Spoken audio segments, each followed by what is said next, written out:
मैं टूटा जरूर हूँ खराब हालातों में, मुझे कमजोर समझने की भूल मत करना। इरादे मेरे आज भी नेक हैं, मुझे गलती से हारा हुआ मत समझना। यमन ने फिर तोड़ी अपने दुश्मनों की कमर। एक बार फिर से हुतियों को आया गुस्सा। नहीं बच पाया अमेरिका, नहीं बच पाया ब्रिटेन। यमन के हुती विद्रोहियों ने एक साथ चलाए कई बड़े मिशन। अब ब्रिटेन की खैर नहीं, अमेरिका को चैन नहीं। यमन के हुतियों ने अब ब्रिटेन के खिलाफ सबसे बड़ा मिशन चला दिया है। आपको बता दें कि हुतियों ने ब्रिटेन के एक ऐसे जहाज को अपना निशाना बनाया है जिसमें अरबों डॉलर का माल था, और हुतियों ने उस जहाज पर ऐसा अटैक किया कि उस शिप का एक हिस्सा भी, एक टुकड़ा भी समुंदर पर तैरता नहीं दिख रहा। पूरा का पूरा शिप और माल सहित समुंदर में डूब चुका है।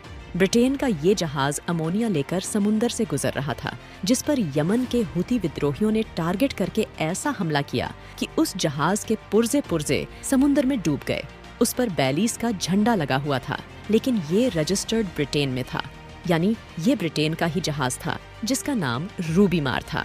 ये सिर्फ गल्फ ऑफ एडन यानी कि अदन की खाड़ी में था, जो बाबल मंदिब स्टेट की ओर एक बहुत ही खतरनाक केमिकल लेकर आगे बढ़ रहा था, जो कि अमोनिया था। उस जहाज पर सैकड़ों कंटेनर अमोनिया से लदे हुए थे, और जब यमन के हुती विद्रोहियों की नजर रूबी मार शिप पर पड़ी तो उन्होंने तुरंत उसे अपने निशाने पर ले लिया। कई एंटी शिप बैलिस्टिक मिसाइलों से टारगेट करके उस शिप पर निशाना साधा, जो सीधा जाकर अमोनिया से भरे जहाज से टकराई, जिसके कारण बहुत ही तेजी से पूरा का पूरा जहाज समुंदर की गहराइयों में डूब गया, जिससे ब्रिटेन को अब तक का सबसे बड़ा नुकसान हुतियों ने पहुंचा दिया है।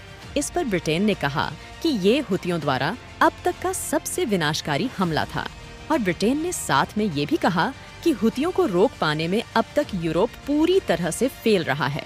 अभी हुतियों का गुस्सा यहीं पर शांत नहीं हुआ था। ब्रिटेन के शिप को तबाह करने के बाद, उसे समुंदर में डुबाने के बाद, रात में ही यमन के हुतियों ने अमेरिका के 2 जहाजों को अपना निशाना बना लिया, जिसमें एक शिक चैंपियन और दूसरा नेवी फॉर्च्यूना था। यमन के हुतियों ने इन दोनों जहाजों के खिलाफ गल्फ ऑफ एडन में एक बड़ा मिशन चला दिया।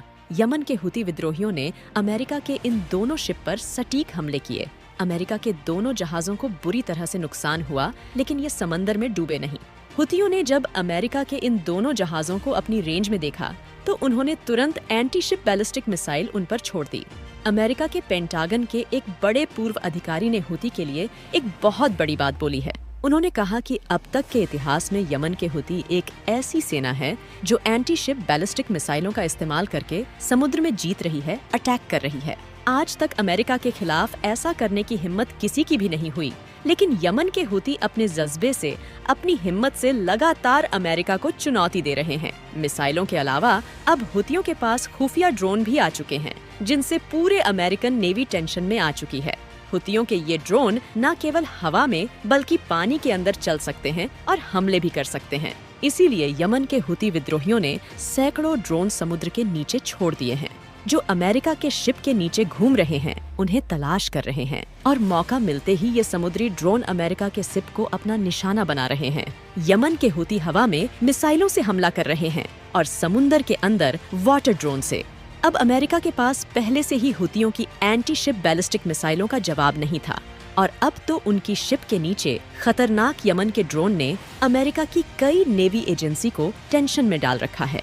अमेरिका के ADM मार्क मिजियोस, जो एक कमांडर हैं USA करियर स्ट्राइक ग्रुप 2 के, उन्होंने साफ साफ कहा है कि जो ये यमन के वेसल्स हैं, उनके ड्रोन और बोट्स बेहद ही चैलेंजिंग बन चुके हैं। ना तो इन्हें आसानी से देखा जा सकता है और ना ही इन्हें इंटरसेप्ट किया जा सकता है। यमन के हुतियों ने इन्हें इस तरह बनाया है कि इन वाटर ड्रोन को पकड़ पाना बहुत ही मुश्किल है।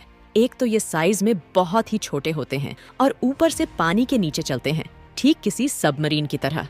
जब तक अमेरिकन नेवी के जहाज को पता चल पाता है कि उनके युद्धपोत या कार्गो शिप के पास कोई बोट पहुंच चुकी है या उनके शिप के नीचे ड्रोन मंडरा रहे हैं, तब तक यमन के वाटर ड्रोन और सेल्फ बोट अपने आप ही फट जाते हैं, जिससे अमेरिका के अरबों लागत से बने जहाज को बहुत बड़ा नुकसान होता है। जबकि हुतियों के केवल एक ऐसा बोट, एक ऐसा ड्रोन ही खत्म होता है जिसे काफी कम लागत से बनाया गया होता है। अब आप समझ ही सकते हैं कि हुतियों ने अपना दिमाग किस तरह से लगाया है कि हमारा अगर कुछ हजारों का नुकसान हो तो अमेरिका का अरबों डॉलर्स का। जब किसी बड़े युद्धपोत को या कार्गो शिप को चोट पहुंचती है या उसका कोई पार्ट डैमेज होता है तो उसे रिपेयर करने में महीनों लगते हैं। उसे पहले जैसे बनाने में फिर से लाखों डॉलर्स खर्च करने पड़ते हैं और कई बार तो वो जहाज जिन पर यमन के वाटर ड्रोन ने अटैक किया होता है वो पूरी तरह से बर्बाद हो जाते हैं। यमन के जो ये वाटर वेसल्स हैं उन्हें USV कहा जाता है, यानी अनमैन्ड सरफेस व्हीकल, जिसमें हुती का कोई सैनिक नहीं बैठता बल्कि ये दूर से रिमोट की मदद से उन्हें कंट्रोल करते हैं। ये वाटर वेसल्स इतने खुफिया तरीके से अमेरिका के शिप तक पहुंच जाते हैं कि उन्हें पता ही नहीं चलता कि यमन के हुतियों के वाटर ड्रोन ने उनके USV वाटर ड्रोन से वो पूरी तरह से घिर चुके हैं और अब तक भी अमेरिका हुतियों के वेसल्स को इंटरसेप्ट नहीं कर पाया है, उन्हें रोक नहीं पाया है। एक बार अगर हुतियों ने इन्हें समंदर में लॉन्च कर दिया तो फिर ये अपना काम पूरा ही करते हैं। लॉन्च से पहले तो एक बार इन्हें खत्म किया जा सकता है, लेकिन लॉन्च के बाद नहीं। इसीलिए अब तक एक भी ऐसी खबर नहीं आई कि अमेरिका ने यमन के हुतियों के USV को इंटरसेप्ट किया, उन्हें अटैक करने से पहले ही खत्म कर दिया।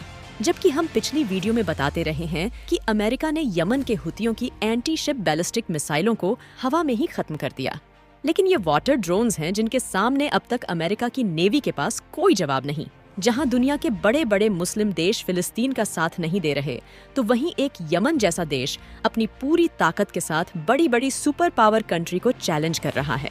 हुतियों का संगठन काफी मजबूत और बड़ा बताया जा रहा है और इस बात को खुद इटली के डिफेंस मिनिस्टर ने कहा है। जबकि हम पिछली वीडियो में बताते रहे हैं कि अमेरिका ने यमन के हुतियों की एंटी शिप बैलिस्टिक मिसाइलों को हवा में ही खत्म कर दिया। लेकिन ये वाटर ड्रोन्स हैं जिनके सामने अब तक अमेरिका के नेवी के पास कोई जवाब नहीं। जहां दुनिया के बड़े बड़े मुस्लिम देश फिलिस्तीन का साथ नहीं दे रहे, तो वहीं एक यमन जैसा देश अपनी पूरी ताकत के साथ बड़ी बड़ी सुपर पावर कंट्री को चैलेंज कर रहा है।